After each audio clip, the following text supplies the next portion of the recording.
It is Canadian Infertility Awareness Week, and according to the latest numbers, 1 in 6 Canadian couples struggle with fertility issues, but the topic is still shrouded in stigma. I spoke to Caroline Starr, one of the 3 women behind the website, the 16%.ca, that is dedicated to opening up the conversation. We all had our own experiences with how, kind of gutting it is being silent about something. Yes. When it's something, that's you're not able to put aside when you go to work. It's part of your day every day. It's part of your relationship with your family.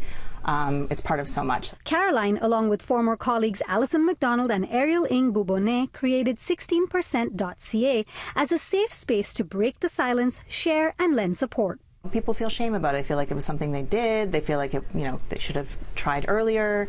I think there's a lot of issues with masculinity. If it's a male factor thing, there is definitely still a lot of stigma around that, and I think it comes from a place of shame. And I think by opening up the conversation, you sort of remove that, that feeling of alone and feeling that you have anything to be embarrassed about. A lot of people sort of use the site also to maybe come out as having issues, so their families kind of know where they are, instead of asking, when are you having another kid, or when are you having a kid, or you've been married for 3 years, why don't you have a baby? Right. Yeah. So in that way, it sort of opens up the conversation, I think, in a really great way. From the conversations and experiences shared on the website, the 3 writers have released Through, Not Around, a book about infertility and pregnancy loss, curating stories from 22 contributors, some of them first-time writers. This book sort of gives people a bit of extra insight into what people are going through. It's also a comfort for people who are going through this and don't want to feel alone. There's sort of you're not alone. Here are a bunch of other people who are also going through this. All of us are writers as well. We've all been written and published in different spaces as well. So it sort of comes natural. And I think talking about your experiences when you were a writer does come a bit more naturally. But a lot of the contributors in our book were not writers to start with. But it was really exciting to have people be able to kind of